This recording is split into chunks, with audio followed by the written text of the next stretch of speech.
We are doing Extra Life again this year, where you can mash buttons, roll dice, play games, and help kids along the way. I hope you'll be a part of that with us. Stick around after the video for more information. Hey guys, thanks for tuning in. We've got a ton going on here at Spirit Blade Productions and Christian Geek Central, including our in-depth Bible study for geeks, movie, game, and other entertainment reviews or commentary, live streams, Christian geek news, original audio dramas, and tons more. And on top of all that, you can become a Spirit Blade insider with an influential voice and get access to exclusive content and rewards. It's your involvement as a patron that will keep all of this going and growing, so I want to thank you for your consideration in that. For more information, please check out our Patreon page through the link below at patreon.com/spiritbladeproductions. Thanks for listening.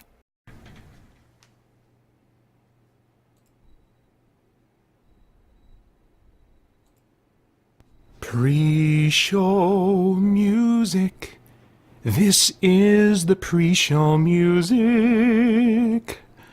Pre-show music playing strong. Pre-show music playing long. This is the pre-show music, so you can relax and have a good time while you wait for pictures to appear. Pre-show music, it's the best thing in the world. Pre-show music, tell me what rhymes with world. Pre-show, pre-show, pre-show music. Pre-show music here. Pre-show music. This is the pre-show music. Pre-show music playing strong. Pre-show music playing long. This is the pre-show music, so you can relax and have a good time while you wait for pictures to appear. Pre-show music, it's the best thing in the world. Pre-show music, tell me what rhymes with world. Pre-show, pre-show, pre-show music here. Hey! All right.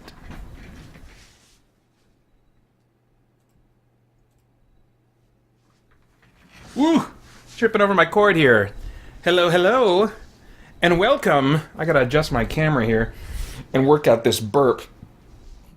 Oh my gosh, I just ate a salad faster than I've ever eaten a salad in my life. It was disgusting. Not the salad. Salad was fine, but if you would have been watching me, you would have been mightily disgusted. Is this the right way? Yeah, that works a little bit. Let's take a little further this way. Well, for this way, I'm gonna get some of that salad out of my teeth. Trying to work it out. Work it. There we go. All right. Oh my gosh. Thanks for coming out, you guys. That's right, Adam Collings. It wouldn't be a CGC live stream without the pre-show music. Even the last time when I did the pre-show music, I didn't have the stream live yet. It was live, but it was unlisted, because I had it as unlisted, and it wasn't public, so nobody heard me do the pre-show music. Anyway. All right, Francisco, Rugged Warrior, Union Night Gaming. Did I miss anybody? I mentioned Adam already. Gosh, the old gang is back again. So good to see you guys. Thanks for coming out. I was running a little bit late, so I'm going to be chomping on my dinner a little bit while I play through the first game or so. Yeah, I went to two different places. McDonald's, couldn't do my order through the drive-through completely, so I had to park in a parking spot, and they brought me the rest of it. And then when I went to the gas station where I got my Pepsi, they had their cups out all over the place. I was like, what is going on in here? Like, who left the monkeys in charge? And I was like, well, I think this one looks clean. And when, and after I kind of sorted through a little bit, I was like, man, I don't have time to be figuring this out. And then I went over to the machine, no ice. So I was like, okay, I'm going. And so I left the cup. I had to drive to a further away gas station to get my precious Pepsi. No donuts, though. because I am on a progressive food elimination diet where I am every month I'm adding to a list of food items that I'm not allowed to consume on my own property. I feel like that's a good boundary because it wouldn't be realistic to say no more ice cream, Pater. But I could reasonably say, okay, no more potato chips or no more donuts on my property.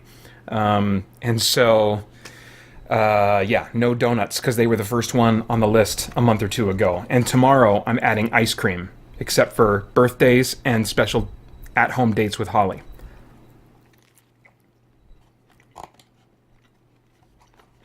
Let's see here. Union Night Gaming. Have you seen my logos I've posted on Instagram? I haven't. We're getting our social media ducks in a row for Christian Geek Central. Instagram's a little lower on the list, so I haven't really done anything with Instagram yet. I don't know, Francisco. If pre-show music is sung and no one hears it, is it really sung? I don't know. I sang it all by my lonesome. Rugged Warrior. Sister has a birthday. That's cool. I'm sure you guys will figure out something awesome and fun. All right, one more bite. Then we'll get into the first game. Tonight is the second annual all-time favorite games live stream for Christian Geek Central. And of course, by all-time favorite games live stream for Christian Geek Central, we really mean for Peter Franson. These are my all-time favorite games, and I actually thought I would put the list up on the screen there for you guys. I'll take it down in a minute.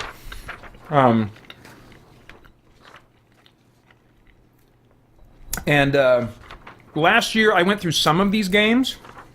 I couldn't possibly go through all of these games in a single live stream apart from maybe Extra Life, but I wouldn't want to devote Extra Life to that. Which, by the way, I'm going to start promoting team recruitment for Christian Geek Central for our Extra Life efforts this year. It's coming up. It's just over 2 months away, if you can believe that. I think the Extra Life game day is November 3rd. That's right. And that's going to be here before we know it. So in September is when I do my team recruitment, and then October is when we do actually the fundraising stuff. Anyway, blah blah blah. That was Extra Life. So last year I played Dragon Warrior. This list is not in order of least to greatest in terms of my favorites and stuff.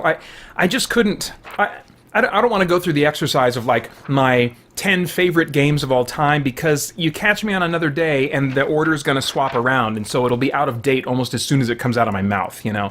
So what I decided to do last year when putting this idea together was just kind of have in my mind a Hall of Fame type of concept, where these are my all-time favorite games. Yeah, sure, if you nailed me down, I would say that there are a few of these that rise above the others, but I don't really, worry about the list in those terms. Instead, I've put them in chronological order of when I originally played them. And these are games that it's really kind of an imprecise theme to the list, because it could be games that still today I would say, man, well, I don't know if there's very few on this game, except for maybe the more recent ones, where I would say I would rather play this game right now than any other game. It's not that kind of thing. And there are a few games on this list that, I don't know that I'll ever go back to again. Maybe I've just played them one too many times or something. But at the very least, they had a huge impact on me as a gamer at the time that I played them, or a few years after, and maybe opened my horizons a little bit, or whatever the metaphor is that I'm looking for, that broaden my horizons as far as what types of games I was willing to try and enjoy after playing that game. So the first two games on this list, Dragon Warrior and Final Fantasy, I think I said this last year, I'm not sure which one I played first. I am honestly not sure. I think it was Dragon Warrior, but I'm not sure. I played that last year. This year, I'm playing Final Fantasy for the NES. Oh, hi on the way over. Welcome. Yes, Chrono Trigger I was not planning on getting to tonight, but that is actually, I did put it on the agenda. It's the result of the voting for the Patron's Choice game. All the patrons, the $1 level and up over at patreon.com/SpiritBlade Productions were able to vote on a bonus game, a Patron's Choice game that I would put into the stream. And it wasn't even necessarily going to be a game on my all-time favorites games list, but they ended up voting for me to play, rather than a game that I want to avoid or I don't want to play. The other choice was a game that I would like to go back to. And then Francisco Ruiz of the Retro Rewind podcast, along with his vote, suggested that I play the game that fits that category that is also the game I haven't played for the longest amount of time, and that's Chrono Trigger. So I'll be getting to that after Final Fantasy. Let's launch Final Fantasy, and I can start talking about this. Hey, Eclectic 1995. I'm doing good. The mood in the chat all over seems to be pretty good. Here we go. Oh, let me get the list off there.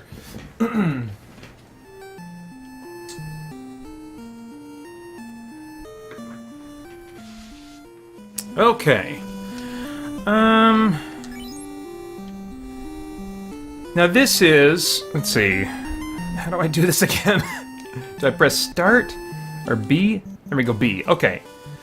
So this is a save that is a few hours into the game. I didn't want to, like, start up a new party and fight Garland, the first boss. I wanted to, with as many of these games as I was able, not start a fresh game, but get a little further into it to give you a sense of kind of like what the meat of the game is. Like, when you first start this game, I'm not even sure that your magic user, if you have one, knows a single spell. I could be wrong on that, but let me just check their stats right now. So, I don't have... Man, I didn't buy this game when it first came out, but I bought it a few years later at a used, place, or like a used music store type place.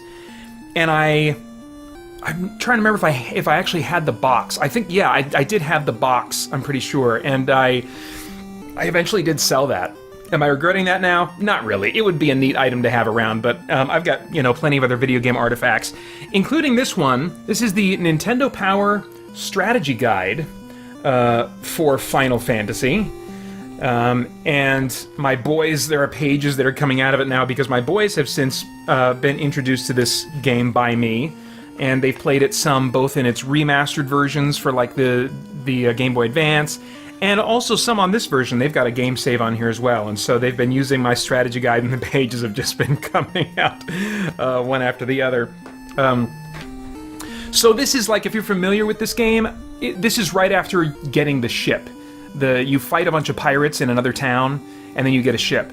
And then you kind of get some freedom to explore the southern continent, but in just going around in my boat for a little bit, I was like, oh my gosh, I just must have barely gotten through that pirate fight by the skin of my teeth. My guys feel really underleveled. So I'm actually just going to kind of roam the countryside and get into fights, for about the next maybe 20 minutes. Let's see here. I'm going to catch up just a little bit here. Rugged Warrior asks, are you excited for Spider-Man next week? I almost don't have time to be. I'm definitely looking forward to it, absolutely. But I got Dragon Quest that I'm going to review first. That's coming out on Tuesday, so it's like right now Dragon Quest is like as far ahead as I'm able to think. Let's see here. Okay, Eclectic 1995 says, I hear that a lot of RPGs were influenced by the works of J.R.R. Tolkien, so is it also true for the first Final Fantasy game? I don't know as far as like the developer diaries and stuff. That would be a fun thing to dive into, like on Wikipedia, and it's the internet age we live in now is so awesome for that kind of stuff. So I don't know if it took inspiration from Tolkien. I know that it took inspiration from Dungeons and Dragons. This more than Dragon Quest, and I think this did come after Dragon Quest. Yeah, I'm pretty sure it was published after Dragon Quest. Dragon Warrior it was called on the NES in the United States. And in this one, they really wanted to emulate, as we get into the battle here, a party of adventurers like you would have in Dungeons and Dragons, and so they had character classes that you could choose that are similar to some of the archetypes that you would find in a Dungeons and Dragons game, and something else that has I don't think been in a single Final Fantasy game since the first one. I could be wrong about that. Maybe it was in the second one too, but something that did not stay with the series at all was the fact that when you choose an enemy to fight, like if I'm going to choose my fighter here, whose name is Vincent, that you can only put like 4 letters. You can only name your guys 4 letters. That's ridiculous to me. Anyway, so I got Vincent, Kung, short for Kung Fu, ELDT, short for Eldarast, which is the name I use for a magic user. Pretty much in these days, in any, it's my nasty old wizard that I'm playing in my monthly D&D group that I'm a part of, and I use it in RPGs when there's a wizard class and I can have an old crotchety wizard. It's just a name I thought up that I thought sounds really cool, you know. And the red mage I just named Hat. So, anyway, so my fighter's going to attack, say, this guy in the front row, okay? Now, if he wipes him out, great, but maybe he won't be able to do it, you know, so I'll take my martial artist guy, whatever he is, thief or monk, or I can't remember what the character class is, and I'll have him attack the same guy also. But there's a risk in doing that, because if Vincent, my fighter, kills the imp that I selected in a single shot, then Kung Fu's move, his turn will be completely wasted. It will just say, like, ineffective, like he'll be attacking nothing. And that's how it can be in Dungeons and Dragons, you know. When you're telling the game master what your move is going to be, you know, then maybe one of you will do something, and his move comes first in the order of initiative as the round plays out, you know.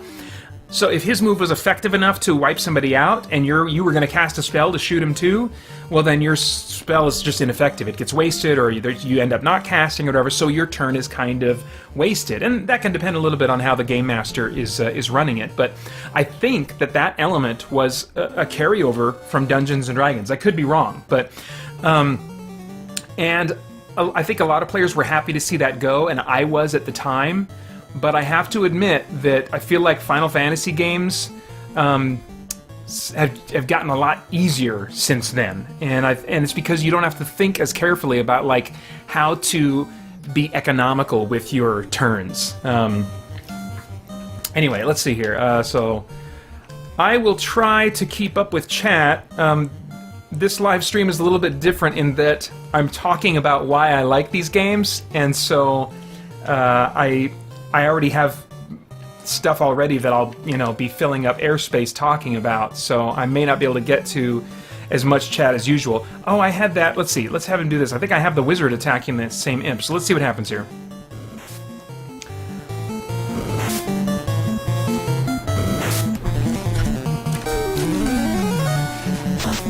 Cool. Okay, he's out. So now watch. Okay, cool. He takes him out. Nothing. And nothing. So their turns are just wasted. So you have to, as you're playing through the game, get to know how weak your enemies are and whether or not you'll be wasting your turns and stuff.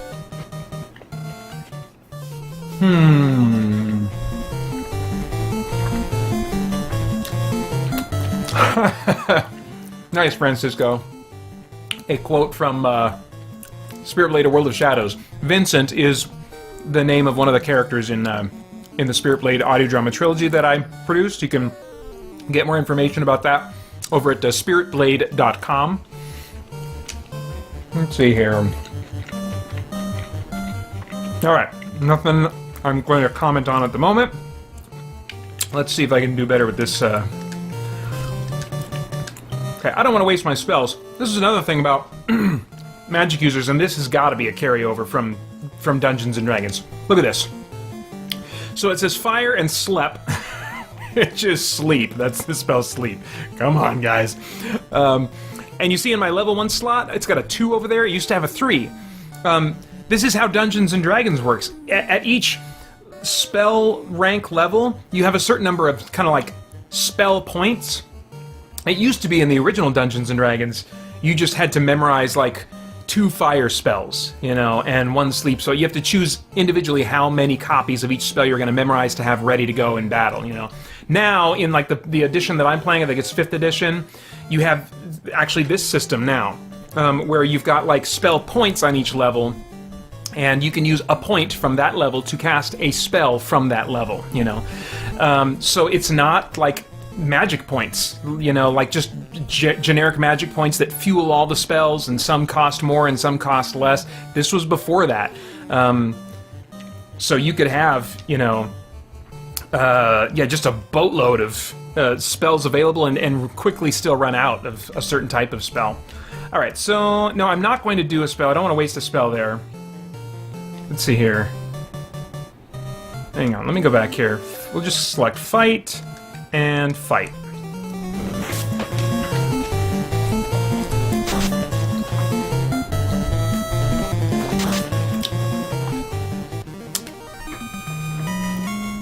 Well, thanks, Rugged Warrior, for thinking about Spirit Blade for your sister's boyfriend. Hopefully it's something that he would enjoy.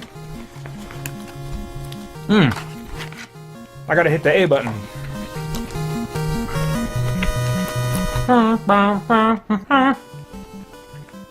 Alright. I didn't see how my hit points are doing. They're probably all fine. Yeah, we're good for now. Alright.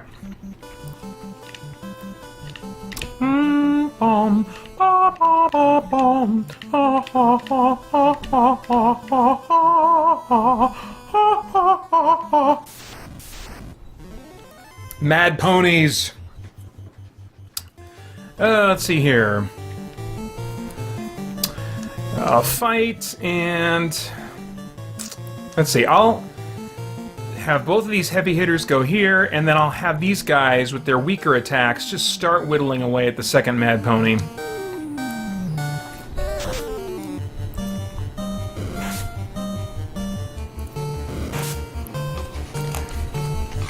Rugged Warrior, if you're thinking about that for a Christmas gift, which it looks like you are, I will be doing some kind of a sale. Every year I do specifically for the physical, like, CD versions. So I mean, if you're going for, I might add like gift codes onto that sale too. I think I did last year, in case you want to gift him like the Legacy version, which isn't available on CD. But anyway, there'll be a sale that you should be able to take advantage of. That'll start around Thanksgiving, either Black Friday or maybe a little bit before. Alright, also, he didn't get killed. Vince is looking a little bit low. Okay, so I'm going to actually really get a head start on this guy with fire, and then my red mage will use Cure on Vince.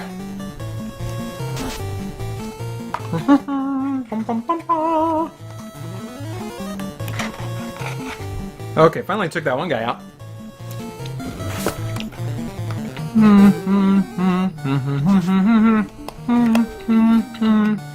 Oh man, again, huh?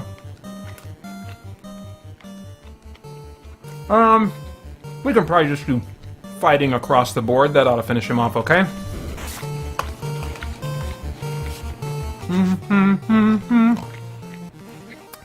Bum bum bum bum bum. Here they are. Bum bum bum bum bum bum bum bum. They have kept this tune in some form, I think, in almost every Final Fantasy game. Maybe not in 2, which only came out in Japan. The 2 that we got for Super Nintendo was actually 4 in Japan.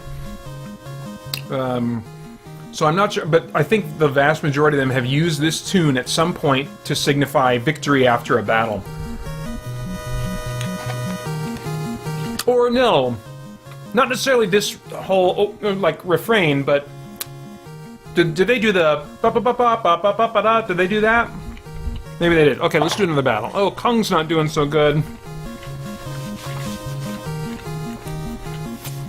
Oh, hi, Miscellaneous D. Welcome, welcome.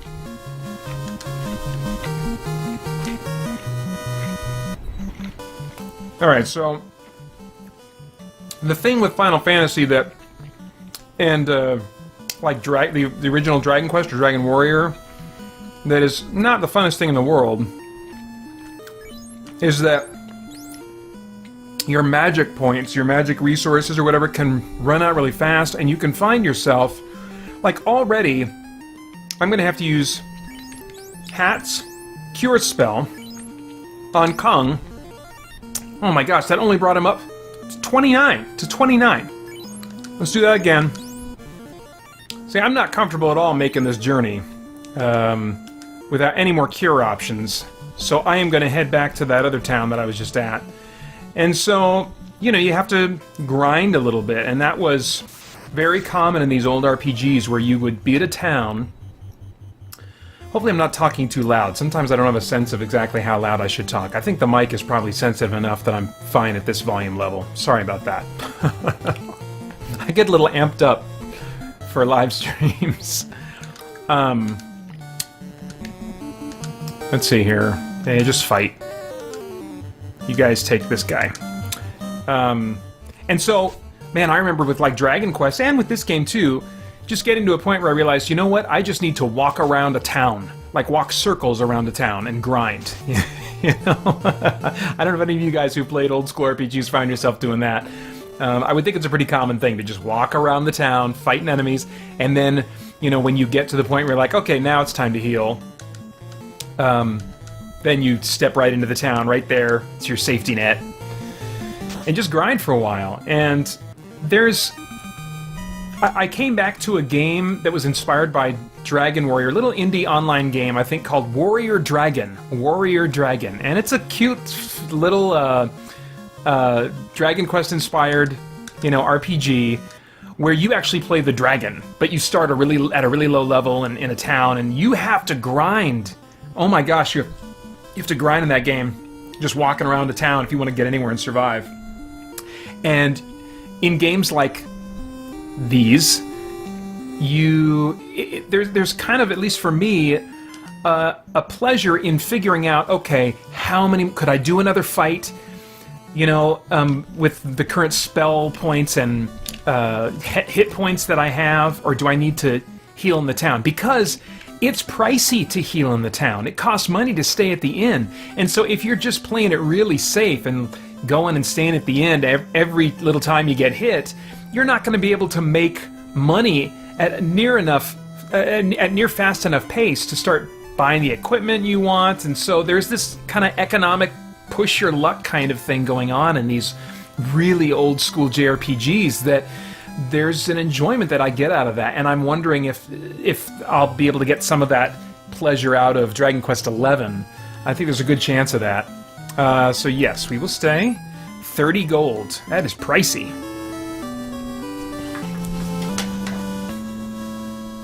Welcome, Night Sage. All right, I'm just going to finish off this sandwich, and then I'm done.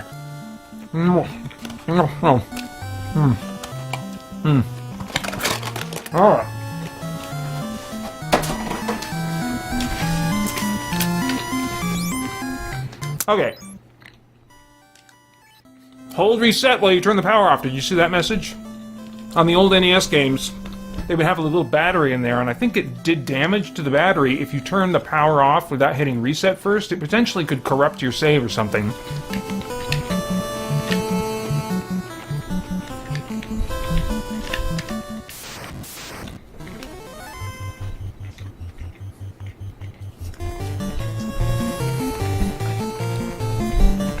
Okay.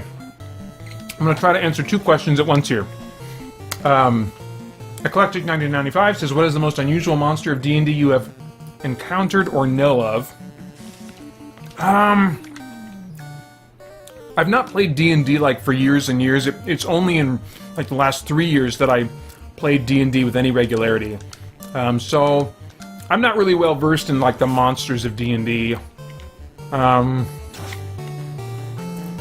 Yeah, I'd have to think about that. I don't have a good answer for you right now. What kind of sandwich? The artisan chicken sandwich from McDonald's.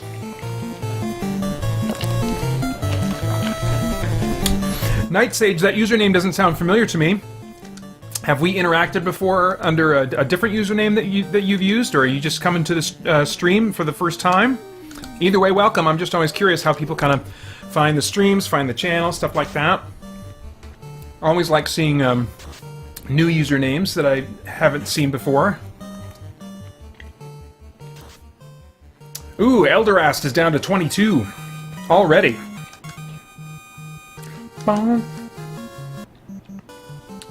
Let's see, do I want to heal him?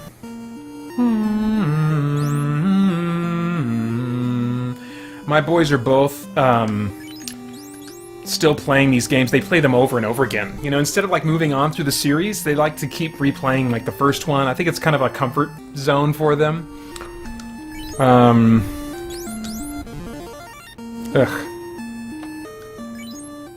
won't do it. But as a result, I hear these tunes being hummed around the house, and at the dinner table every now and then we will play Name That Tune, but it's all video game music. It's a special kind of combination of music and game nerd in my family that I enjoy.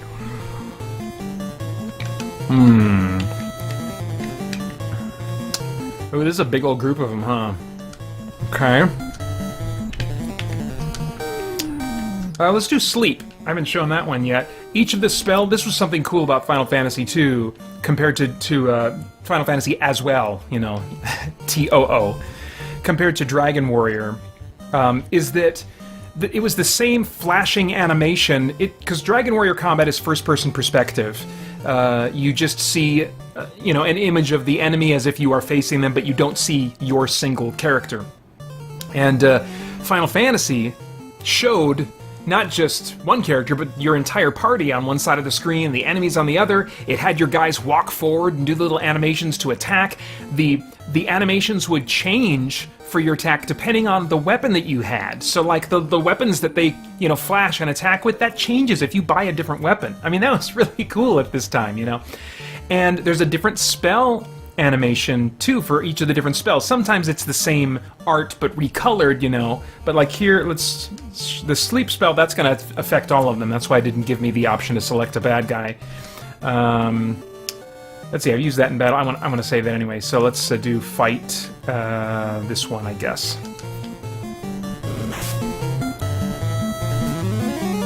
Cool, that was like a green fire, and then the flashing effect on the enemy is a little bit different. They're all getting it now.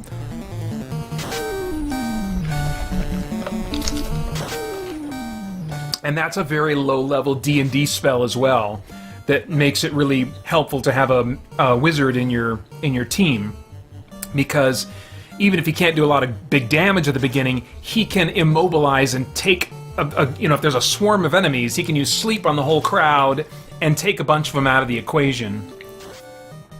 What stinks here is that they don't mark the enemies as to which ones sleep was effective on, so you just have to watch the flashing on that enemy, see what the text at the bottom says, whether it was ineffective or not, you know, and then try to remember, okay, is that one asleep, you know? So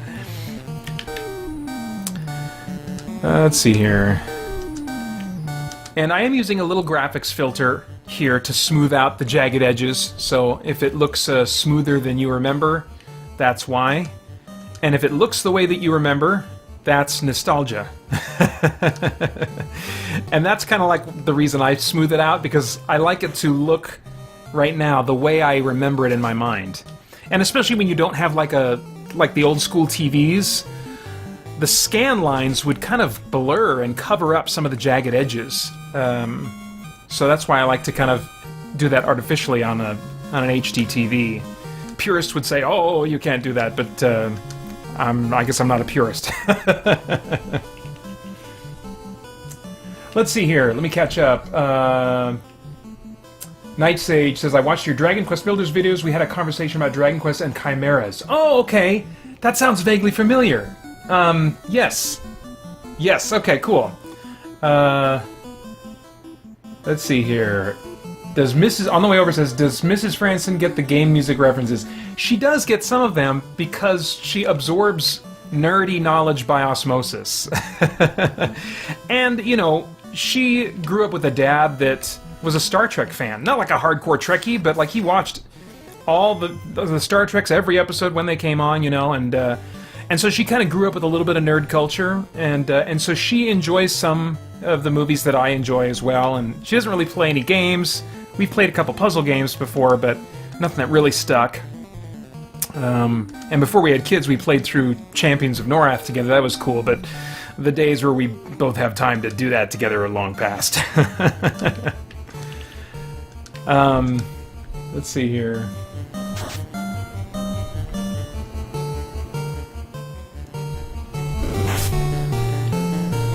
Okay, it's about time to switch to another game. But yeah, I just wanted to give you guys the gist of what this game, what it was to me at the time, what were the novel elements, and so I think I covered everything that I wanted to cover. There is something about, you know, having that, let me go ahead and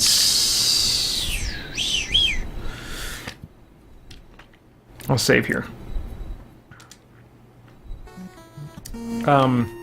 There is something about having to make that choice carefully of which enemy you're going to attack, lest your... I just said lest. Your move be ineffective. There's something about that. I think that a lot of JRPGs, even the ones that are made today, can be a little too easy and require too little thought. On the other hand, you've got games like Divinity: The Original Sin, which, like, this is like a strategy, tactics RPG. You have to have an awake brain at the end of the night, which I usually don't. So I like somewhere in the middle, where it's like it requires some tactics and a little bit of thought, but it's not like brain-burny type tactics. And so these classic JRPGs really fit in the sweet spot for me. Okay, so let's move on to the next game, which is also on this system. Let's go back to the main menu here.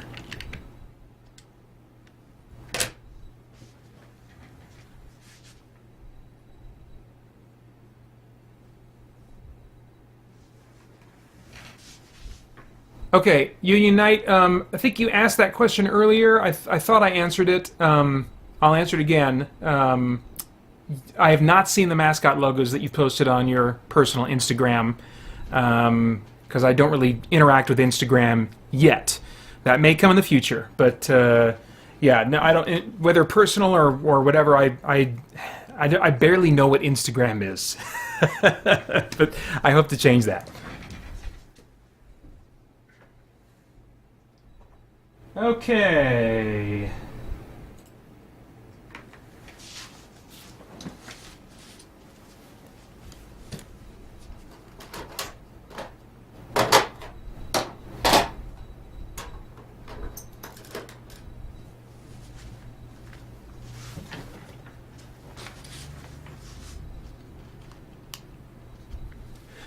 Next up, Chrono Trigger. So if we're looking at the list here, after I played Final Fantasy, then I went straight from that to playing Final Fantasy III on the Super Nintendo.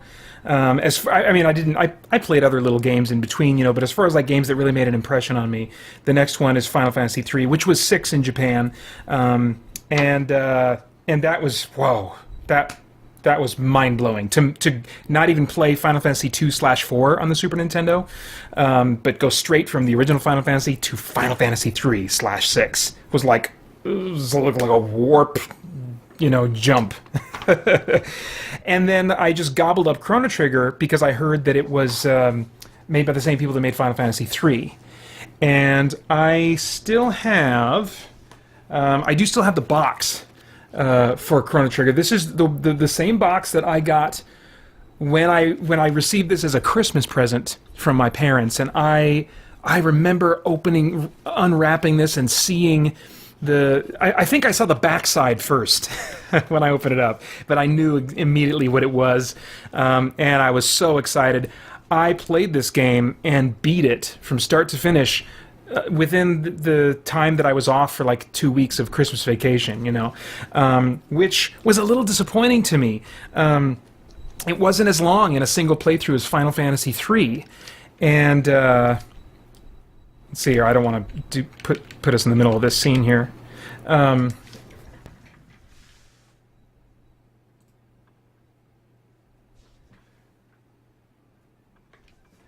So yeah, it wasn't as long in a single playthrough as Final Fantasy III, which I think took me at least 30 hours, maybe 50 to finish. And this one, I think I was able to beat in 15 or 20? I think a single playthrough doesn't take super long. But there's so many endings to this, as you guys already mentioned in the chat not long ago. There are like, how many endings? I have to get out the strategy guide and look. But it's kind of a ridiculous... Let me actually... No, I'll let somebody Google it. Somebody can Google that. How many endings are there to Chrono Trigger? But yeah, and I'll let this play a little bit here. A lot of games don't do this anymore. Have like a little preview reel that runs. I wonder if this was something that they did specifically for video game stores, maybe retail stores, to kind of have something playing that showcased the game while it was sitting in a like a unit that you could test play a game in.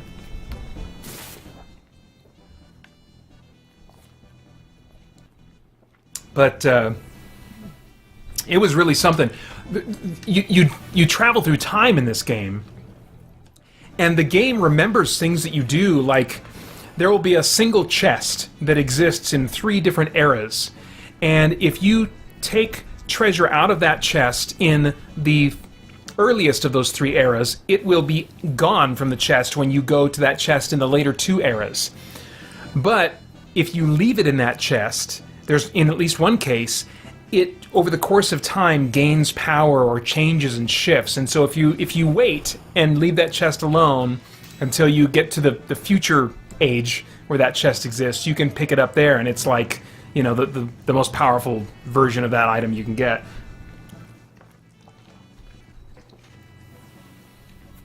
All right.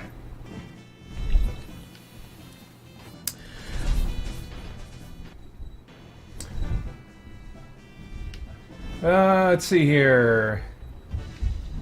Okay, Eclectic 1995 had to take off. See you later, Eclectic.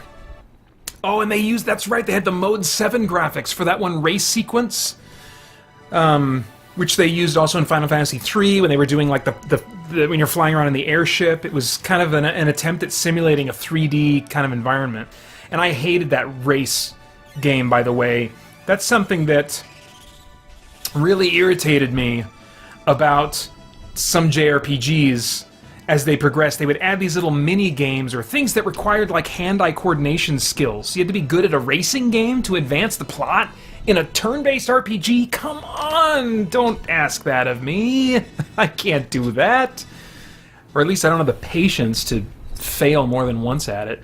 All right, there's a little stutter. I don't know why it's happening. In the stream that pendulum as it swings is kind of like stopping and catching. I'm not seeing that on my screen, so I don't know if it's something about OBS that doesn't like that effect or something, but that was always really striking to me when you saw that pendulum swinging. I was like, we'd never seen anything like that in these old cartridge SNES games. It was advanced stuff at the time. All right, let's do a new game. And I'll do wait. I don't like the pressure. That's something also I really did not like in the Final Fantasy series. Really early on, I'll keep Chrono as his name, they adopted an active time battle system to, I think, keep things, interesting and keep you on your toes and stuff like that. But between that and taking away the potential to waste your move by attacking, over committing team members to a single enemy, between those two things, JRPGs began to devolve into you just hit one button, just select attack, and blah blah blah. They became boring, and I think what they were trying to do is simplify them for maybe Western audiences or new players that were new to RPGs. Chrono! Good morning, Chrono. But as a result, it made them kind of boring, after a while. And I would rather than adding more real-time gimmicks to the gameplay to keep people on the toes, I would rather they just go back to making the tactics a little more thoughtful. So, for all those reasons, I'm looking forward to Dragon Quest XI, because that series has just refused to evolve. And I think there'll be some negatives with that, but I think there will also be some positives. So, okay. Come on, sleepyhead, get up! Oh, Mom.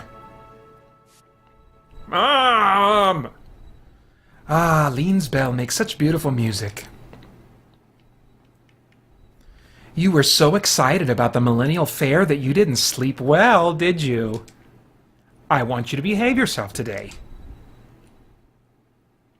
This game is also the only game that my younger sister Corinne, who's been on some live streams with me before, ever really latched onto. I mean, she was super into this game. She's played it through more times than I have. When she was serving as a missionary in Rwanda for, I think, 2 or 3 years, she got it on her phone so that she could play play Chrono Trigger over there. In fact, I invited her to come tonight. She wasn't able to, but I thought it would be really cool to have her in here as I mean, I wasn't planning on playing this until just this morning, but a week ago or two when I asked her if she could make the stream, I was like, hey, if you can make it, I'll put in Chrono Trigger and we can play that. Let's get moving now. On the way over, says, I'm seeing 13 endings, but one of them had a few different versions. Okay, yeah, that sounds right. Like, there were maybe, like, some core endings, and then there were a few of those that had little bitty iterations that were different, you know. Rugged Warrior says, something tells me Perry would hate the game Minute. That's that RPG that you only play for a minute, right? And then you start over or something? I think I would hate it. Finally! What the crap, Mom? It took me like 90 seconds to get down the stairs. By the way, that inventor friend of yours... you know, oh dear, I've forgotten her name. Luca, Mom. That's right, Luca. Don't forget that she invited you to see her new invention. Run along now, and be back before dinner. Alright. Well... let's see. Oh yeah, A is talk, B is run. Is there anything in here? Any items? Hey, Mom. Oh, I almost forgot. Here's your allowance, dear. Have fun at the fair. Oh man, I'm glad I talked to my mom. Receive 200 gold, baby. Ho ho ho. Alright, so that's a tip. Before you head out, talk to your mom and give her like a passive-aggressive raised eyebrow and maybe a shrug. And see if she'll give you 200 gold to spend at the fair. Your protagonist doesn't talk in this game, which is very common in lots of old-school JRPGs, and oddly enough, I like that in some ways.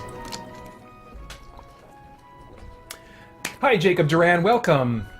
Oh, I'm glad you liked the Doom review. That one, I still like. It's been years, I think, since I did that review, and by far, that review and the other one where I talk about it after it was announced at the E3 prior to that are like the two videos that people keep liking to come back and comment on. It's just kind of a hot topic with all the devil stuff, you know, that people are sorting through in various ways.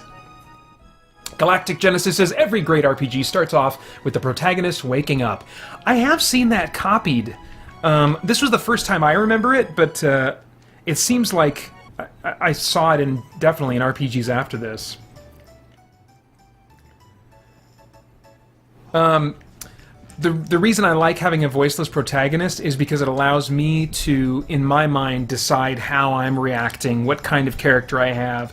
I didn't appreciate it in Fallout 4 when they gave me a voiced protagonist. Same with BioWare in Dragon Age Inquisition, because people are going to play those characters, make choices in so many different ways that I felt like they couldn't risk having the actor do anything too extreme or interesting with the character. He couldn't be too nice, he couldn't be too snobby, he couldn't be too brutal and growling and stuff like that. And so it ends up feeling like just this flat, middle-of-the-road, committing to nothing type of personality. And I would rather they just take voice acting out, just maybe give me some dialogue options to choose from, or if there's a way to do it, even give me a silent protagonist. And then I can just talk to my screen here at home. Welcome to the Millennial Fair! Have fun! Okay. So I don't remember what triggers... I'm hoping to get to some combat. I wanted to let that thing run at the beginning so you guys could at least see some combat in case I didn't get to any here. Can't remember how long it takes to get to some. I heard Luca and her dad have made another crazy invention. Hope it doesn't blow up like all the others. So let's see if I can find Luca as quickly as possible. And, oh hey, better talk to... Oh! Hey! Ouch, that hurt. I'm so sorry. Are you okay? Uh-oh, my pendant.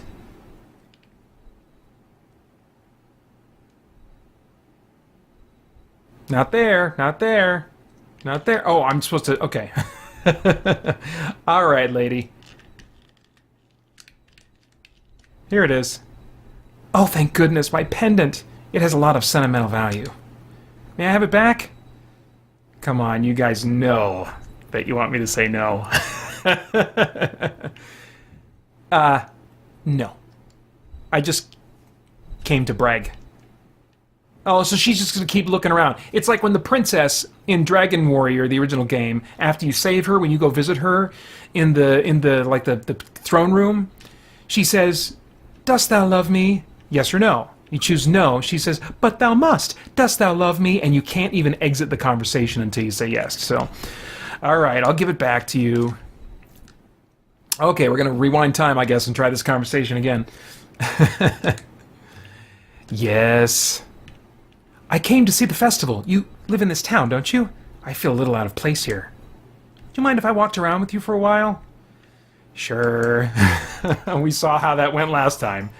You're a true gentleman! Ha-ha! Ha-ha! Ha-ha! Ha-ha! Okay, now I want to make a little comment here. You see what they're doing with this sprite? She is freaking jumping all over the place. This was acceptable to me at the time because we didn't have voice acting. We didn't have the subtlety of movement in animation available to us in games at this technology level, and so it was acceptable. It's kind of like an emoji. You look at this emoji and yeah, it's kind of overstated and ridiculous, but it quickly conveys what the maybe more subtle emotion is, right? Because the person that sends you an emoji like that, if you were having a conversation with them, they wouldn't really go, "Sounds good," to your plans for lunch with them, But what I find mystifying, apart from tying it to Japanese anime, which is, I think, the reason for it, what I find mystifying is that when we made the transition into the voice acting era, they kept doing these crazy body movements and way over the top inflection. It's like, so that was when my love of JRPGs took a freaking dive. Because suddenly I had to sit through all this really grating voice acting and characterizations. Alright. Enough of that. Let's try to get to some combat. Oh, by the way, my name is Okay.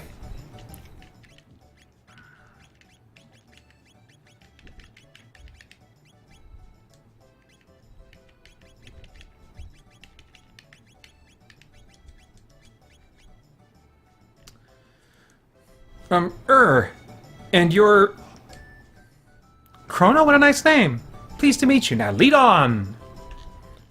Alright, here we go, That's fine, Luca. What do you guys want? They're still setting up. Why don't you come back in a while? Okay. This is the other thing about JRPGs, is okay, what do I need to trigger? What particular NPC do I need to talk to advance the plot? Ooh, I think this is the first combat you can get into. Alright, let's give it a shot. It's kind of like a training type combat scenario.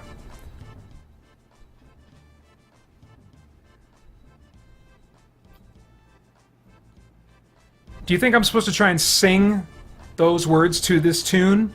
Let me try. They call me Gato, I have metal joints, and beat me up and earn 15 silver points. All right.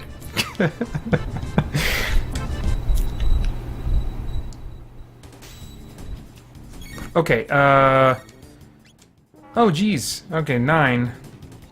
Let's try a tech here. What do we got? We got no techs. So just... Oh, man, he's beating the snot out of me. Oh, my gosh. 13. This is going south real fast. Do you know any techs? None. Just attack. This is basic as it gets. Oh.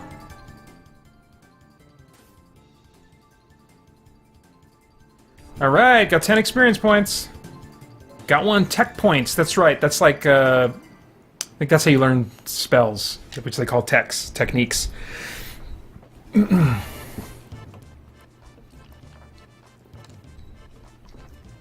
Miscellaneous D, you would not love to see me review Cuphead. Well, maybe you would. I think a lot of people would be like, this guy's not a real gamer. Why is he making a review of Cuphead? Because I would lose patience with that game so fast. Let's see here. Let's see. Oh, no, Rugged Warrior, I did not intend... I lost you one, here's 15 points. Now, wasn't that fun? Not really. I did not intend that pun, the trigger pun. Alright. Can I fight him again for more experience? Should I grind this guy? No, let's try to move things along. Only got about 6 minutes left with this game.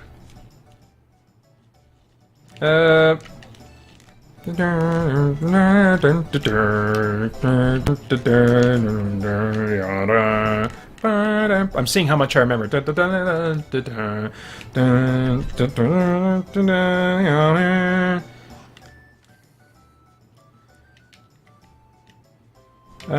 Well, where's Luca? Oh, come on, get out of my way! What was cool about this game that was not true of, like... Oh, I just walked straight through these guys. That wasn't true of other JRPGs at this time that I remember, is that your guys could combine and perform techniques, like combined techniques. Oh, this is a mini game. Do I have to play this to advance? I can't remember. I cannot remember. Let's talk to this guy. I always hated the opening. There was just stuff in the fair, mini games. I remember there was some that I had to complete to advance the game. I was like, this is lame. Spine-tingling show is about to start. How many silver points would you like to pay? 10 points, 40 points, 80 points. 10. Am I gonna fight these guys? I'm Vix. Oh, this is like a cup, I think a cup game, isn't it? Maybe? I don't know. I'm Wedge. Oh, I have Vix and Wedge. Nice. I'm Piet. Piete.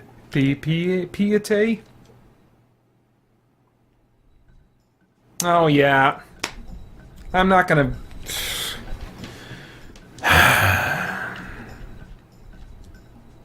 I'm Wedge. Great. Money well spent.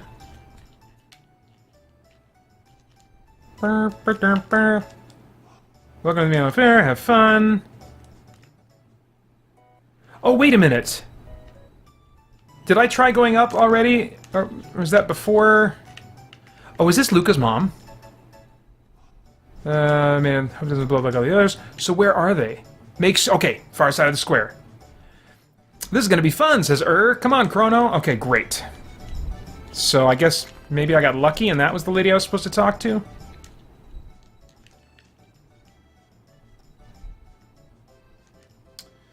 Hold your horses. I want to get some candy.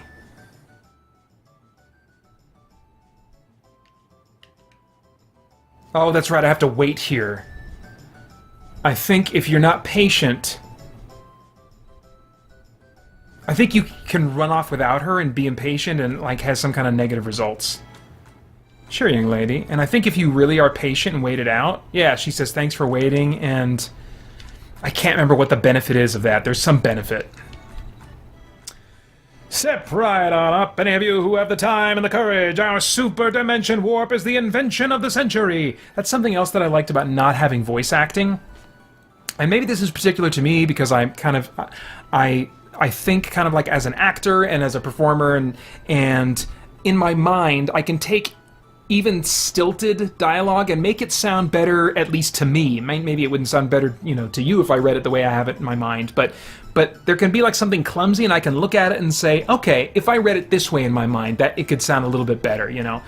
But I feel like whether it's because of a stylistic choice or because they rush these voice actors, you know, who are doing anime, you know, dubbing or whatever, some of it just feels like they go with the worst and most exaggerated performance of a given line and say, that's the one, we're going to use that one. So I, in many ways, miss the days of text.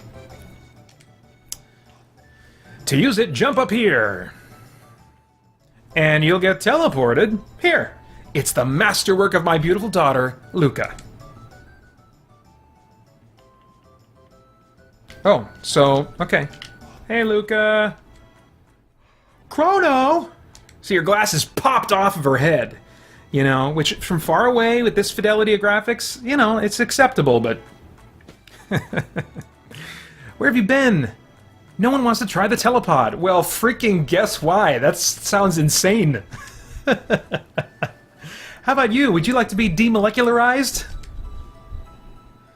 It looks like fun. I'll watch while you try it out.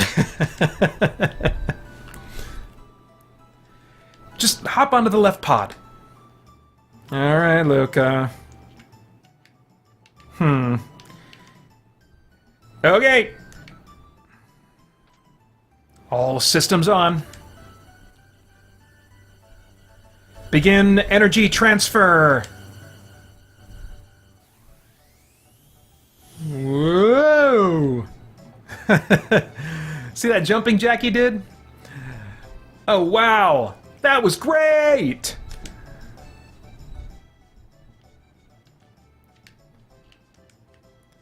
So how was it? Want to try it again? I don't know, do I? You're gonna do it now, right, girl? What a kick! I want to try it too. Huh? Hey, Chrono, how did you pick up a cutie like her? Or how did you pick up a cutie like her? That's what she really needs to say. Hang on, Chrono. I'll be right there. Behold, ladies and gentlemen, as this vision of loveliness steps aboard the machine. Don't go away. I'll be right back. You're sure about this? There's still time to change your mind. No way. Throw the switch. Okay, everyone, let's give her a great big hand when she reappears. All systems on. Begin energy transfer. Ooh, this is mysterious music. Do do do do do. What's happening? My pendant. It's. Huh? Huh? Huh? Huh? How would we hear that in anime? You choose one of those. A, B, C, or D.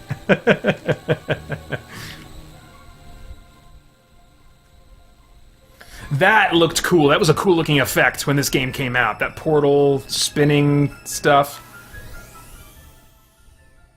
I was kind of mystified by that.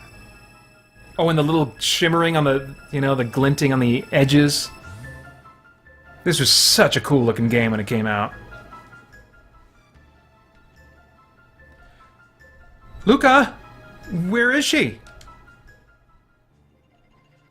Show's over, folks. Let's head along now.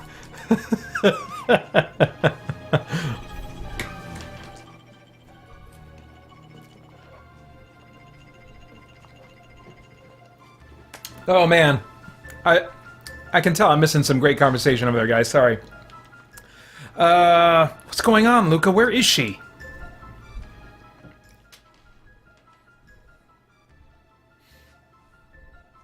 Oh, on the way over says, now, does Chrono have the same soul if all his molecules are different now?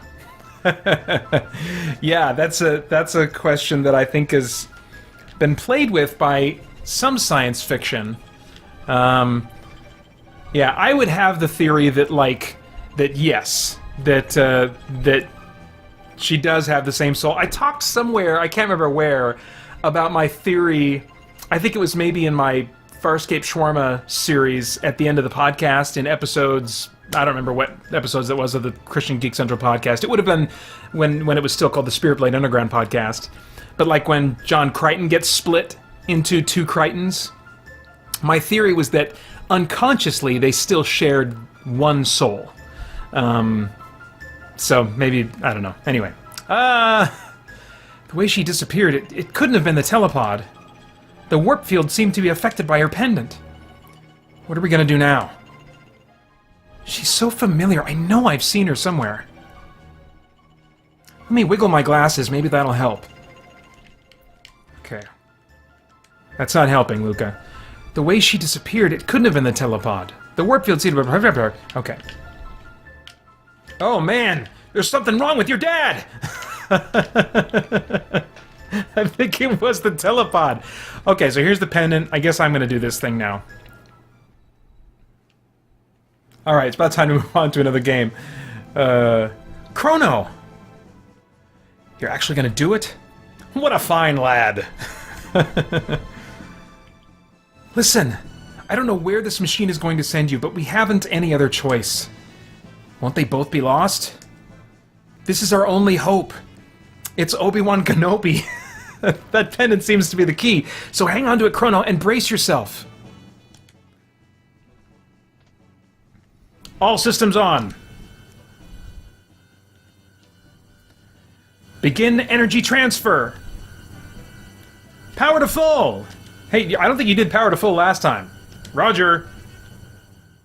More! Give me more power! What the crap are you doing, Luca? Roger. It's not the time to try new things with your machine. There, we did it!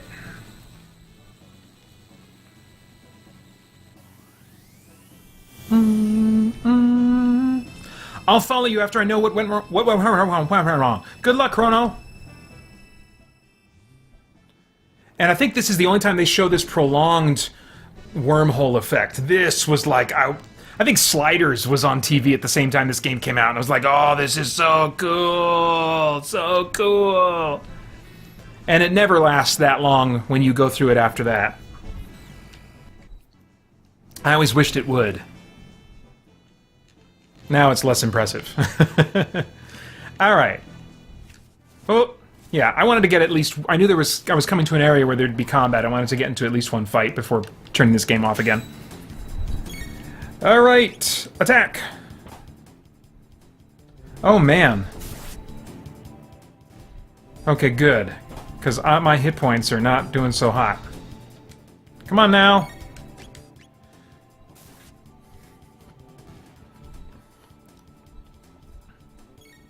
Any techniques? Nope, not yet. Okay.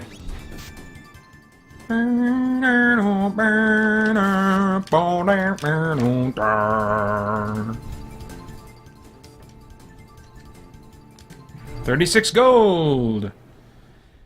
And then let's see if I go to the menu here. No techniques.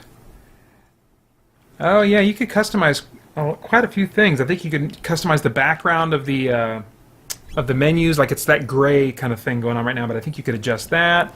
Oh, you could change what buttons did what? Is that what's going on there? Oh yeah, look at that. Oh, that's cool. That's a lot of customization options. Just got my wood sword.